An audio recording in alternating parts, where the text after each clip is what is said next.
Welcome to bird media. నేను మీ పవన్ కృష్ణమూర్తి.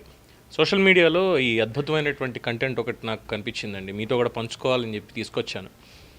ఆశ్చర్యపోవడానికి అక్కడ ఏమీ లేదు, తరతరాల నుండి అందరికీ తెలిసిన విషయమే. కాకపోతే చట్ట పరిధిలో విషయం బయటపడింది కనుక చాలామంది ఆశ్చర్యపోతున్నారు. కానీ ఇదేమీ పెద్ద విషయం కాదు.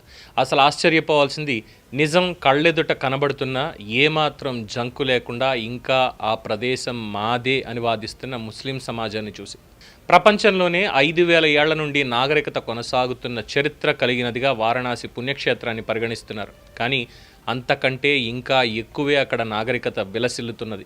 ఆ మాటకొస్తే హిమాలయాలు ఏర్పడి ఆ తర్వాత గంగా ప్రవాహం మొదలైన నాటి నుండి అక్కడ నాగరికత విలసిల్లుతోంది అని చెప్పుకోవాలి. కాశీ పట్టణం శైవ క్షేత్రం అని అందరికీ తెలిసిన విషయమే. అక్కడ సనాతన ధర్మానికి చెందిన దేవాలయాల మధ్య మసీదు ఎలా కట్టగలిగారు? అసలు అక్కడ కట్టడానికి ఖాళీ ప్రదేశమే లేదు. అలాంటప్పుడు మసీదుని ఎలా కట్టారు? దేవాలయం పునాదుల మీద కట్టినట్లు స్పష్టమవుతున్నా మనకి స్వాతంత్రం వచ్చిన తర్వాతన్నా మీకు మీ మతానికి వేరే దేశాన్ని ఇచ్చాం కాబట్టి మీ ఆక్రమణలో ఉన్న దేవాలయాల మీద కట్టిన మసీదులని స్వచ్ఛందంగా వదిలేయండి అని ఎందుకు అడగలేకపోయారు? బీజస్థాయిలోనే విషాన్ని నింపారు. అది విషఫలాలను కాక అమృత ఫలాలను ఇస్తుందా? మసీదు బయటివైపు గోడలను చూస్తేనే అర్థమవుతుంది అది దేవాలయానికి సంబంధించింది అని. మరి 360 ఏళ్ల పాటు ఎందుకు ఊరుకున్నట్లు? కనీసం 1947లో అయినా వారణాసి, మధుర, అయోధ్యలోని దేవాలయాల విషయంలో ఒక నిర్ణయం తీసుకోవాల్సింది. కానీ ఆ పని చేయలేదు. బ్రిటిష్ వాళ్ళు మనల్ని పరిపాలిస్తున్న సమయంలో వాళ్ళకి ఇలాంటి విషయాల మీద ఆసక్తి లేదు. తర్వాత అధికారంలోకి వచ్చిన కాంగ్రెస్కి అదొక ఓటు బ్యాంక్ కింద మారింది తప్పితే మెజారిటీ హిందువుల మీద ఎలాంటి ప్రేమ లేదు. అప్పట్లో స్వాతంత్రం తెచ్చింది మేమే కాబట్టి మాకే ఓటు వేయాలి అనే అహం కాంగ్రెస్ది. ఇన్నేళ్లైనా ఎవరు అడగని, ఎవరికి రాని సందేహం ఒకటి ఉంది. అది బ్రిటిష్ వలస పాలనలో ఉన్న దేశాల సంఖ్య మొత్తం 54.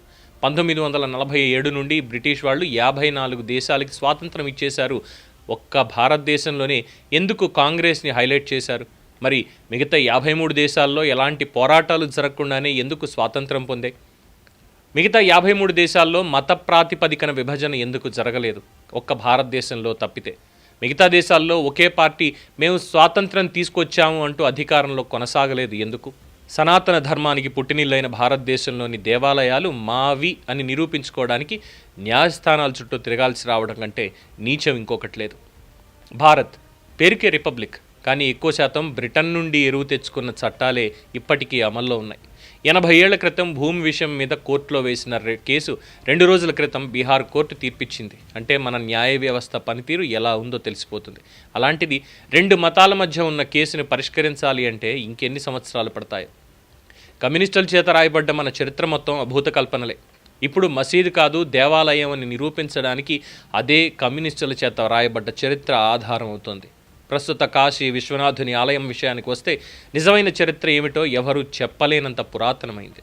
పురాణ ఇతిహాసాలే ఇప్పుడు మళ్ళీ ఆధారభూతం అవబోతున్నాయి. కానీ వాటికి విలువెవరిస్తారు? న్యాయస్థానాలకి సాక్ష్యాధారాలు కావాలి. క్లుప్తంగా 360 సంవత్సరాల చరిత్ర. 1969 ఔరంగజేబు కాశీ మీద దాడి చేసి విశ్వనాథుని ఆలయం పడగొట్టి మసీదు కట్టాడు. అప్పటి నుండి ఇప్పటి ఆలయానికి సంబంధించిన ఆనవాళ్లు పునాదులలో మసీదు వెనక భాగం వైపు కనబడుతూనే ఉన్నాయి. ఇక విశ్వేశ్వరునిగా పూజింపబడ్డ శివలింగాన్ని పెకలించి ఇప్పుడున్న వాజుఖానా ప్రాంతంలో ఉంచి దాని నిండా నీళ్లు నింపి దానిని నమాజు చేసే ముందు కాళ్ళు చేతులు శుభ్రం చేసుకోవడానికి వాడాడు ఔరంగజేబ్.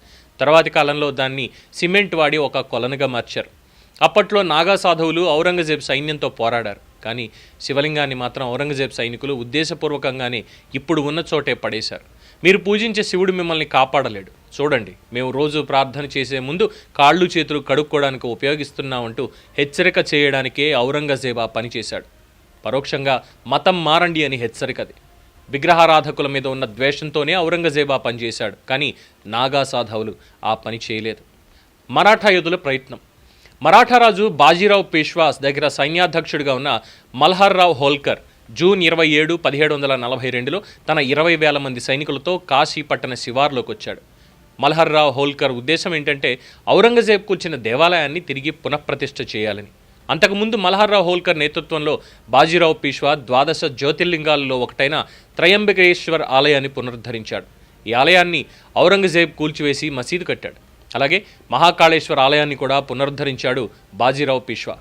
నిజానికి మల్హర్రావు హోల్కర్ జ్ఞానవాపి మసీదును కూల్చి మళ్లీ యథాతథ స్థితిలో కాశీ విశ్వేశ్వరుణ్ణి ప్రతిష్ఠించాలని వచ్చాడు. కానీ అప్పట్లో కాశీలోని పండితులు మల్హర్రావు హోల్కర్కి విజ్ఞప్తి చేస్తూ, మీరు ఆలయం పునరుద్ధరించి వెళ్ళిపోయాక అప్పటి లక్నో నవాబు మమ్మల్ని చంపివేస్తాడు అని మొరపెట్టుకున్నారు. కాశీ పండితుల అభిప్రాయంతో ఏకీభవించి మల్హర్రావు హోల్కర్ తన 20,000 మంది సైన్యంతో తిరిగి వెళ్ళిపోయాడు. నిజానికి మరాఠా రాజుల ప్రాబల్యం ఉత్తరప్రదేశ్లో లేదు. వాళ్ళు మరాఠా ప్రాంతానికి చెందినవారు అవడంతో వెనక్కి వెళ్ళిపోయారు. నిజమే, మరాఠా యోధుడు మల్హర్రావు హోల్కర్ ఆలయ పునఃప్రతిష్ఠ చేసి వెళ్ళాక పూజారులందరినీ చంపివేసి ప్రమాదం ఉంది అని గ్రహించాడు. 1780లో మల్హర్రావు హోల్కర్ కోడలైన అహిల్యాబాయి హోల్కర్ ప్రస్తుతం కాశీలో ఉన్న విశ్వనాథుని ఆలయం కట్టింది. మసీదు పక్కన. అది తాత్కాలిక చర్యగా మాత్రమే. ప్రస్తుతం కాశీ విశ్వనాథ కారిడార్లో కనిపిస్తున్న నంది విగ్రహాన్ని 1860లో అప్పటి నేపాల్ రాజు ప్రతిష్ఠించాడు. కుత్బుద్దీన్ ఐబక్, ఔరంగజేబుల కాలంలో వేల కొద్దీ ఆలయాల్ని కూలగొట్టారు. ఇప్పుడు కాశీలో విశ్వనాథ ఆలయం పునరుద్ధరణ మీద వారణాసి జిల్లా కోర్టు విచారణ జరిగి తీర్పు వచ్చిన తర్వాత దాన్ని సుప్రీంకోర్టులో ఛాలెంజ్ చేస్తారు. కాబట్టి ఇది ఇప్పటికిప్పుడు తేలేది కాదు. అలాగే కాశీలో బిందుమాధవ ఆలయం కూలగొట్టి దాని మీద అలంగీర్ మసీదు కట్టాడు. ఔరంగజేబ్ దాని మీద కూడా విచారణ జరగాలి. ఇలా ఇవి దశాబ్దాల పాటు విచారణలో మగ్గుతూ ఉంటాయి. ఈ పని కనీసం 50 ఏళ్ల క్రిందట చేయాల్సింది. మనం ఆశ్చర్యపోవాల్సింది ఈ పని చేయడానికి ఎందుకింత ఆలస్యం అయ్యింది అనే దాని మీద తప్పితే జ్ఞానవాపి మసీదులో శివలింగం బయటపడడం మీద కాదు. మనం ఆశ్చర్యపోవాల్సింది ఇన్నాళ్ళు వాళ్ళు కాళ్ళు చేతులు కడుగుతున్నది శివలింగం ఉన్న కొలనులోనే అనే విషయం మీద. మనం ఆశ్చర్యపోవాల్సింది వాజుఖానాలో శివలింగం ఉన్నదని తెలిసి ఏమాత్రం భయం లేకుండా ఎవరికీ చెప్పకుండా వాళ్ళ పని వాళ్ళు చేసుకుంటూ పోయారు చూడండి, దాని మీద ఆశ్చర్యపోవాలి. ఆశ్చర్యపోవడానికి అక్కడ ఏమీ లేదు. తరతరాల నుండి అందరికీ తెలిసిన విషయమే. కాకపోతే చట్ట పరిధిలో విషయం బయటపడింది కనుక చాలామంది ఆశ్చర్యపోతున్నారు. కానీ ఇదేమీ పెద్ద విషయం కాదు. అసలు ఆశ్చర్యపోవాల్సింది నిజం కళ్ళెదుట కనబడుతున్నా ఇంకా ఏ మాత్రం జంకు లేకుండా ఆ ప్రదేశం మాదే అని వాదిస్తున్న ముస్లిం సమాజాన్ని చూసి. సో ఇదండి, అంటే జ్ఞానవాపి మసీదుకు సంబంధించినటువంటి చర్చలు లేదంటే దాని మీద వివాదాలు ఇవన్నీ జరుగుతున్నాయి. కోర్టు తీర్పు దాంట్లో ఉంది. అది స్పష్టంగా అక్కడ ఆలయం అనేటువంటిది, దానికి ఆ హిస్టరీ అనేటువంటిది ఉంది. మరి ఎందుకు మరి గత పాలకులు వాళ్ళకి తెలుసు, చరిత్ర అనేది తెలుసు ఖచ్చితంగా. కాశీ విశ్వనాథ టెంపుల్ తెలుసు, అక్కడ ఏమేమి ఉన్నాయనేది తెలుసు. కాశీ చుట్టుపక్కల 8 దేవాలయాలు కూడా ఉన్నాయి, సూర్య దేవాలయాలు సంథింగ్. అది కూడా ఒక విదేశీయుడు దానికి సంబంధించి కనిపెట్టాడు. ఇగో ఈ కోణంలో వెళ్తే ఇలా ఉంది, ఇది కాశీ క్షేత్రం, ఎందుకు కాశీ ఇలా ఉంది అనడానికి కూడా చాలా స్పష్టంగా. మరి ఇన్ని ఆలయాలు కూల్చినవి పోయాయి అనుకుందాం సరే, కానీ ఆలయాలని మసీదులుగా మార్చేసిన దగ్గర అది వాళ్ళది అని ఎలా క్లెయిమ్ చేస్తారు? దాన్ని మరి కోర్టులు కూడా ఎందుకు పట్టించుకోవు?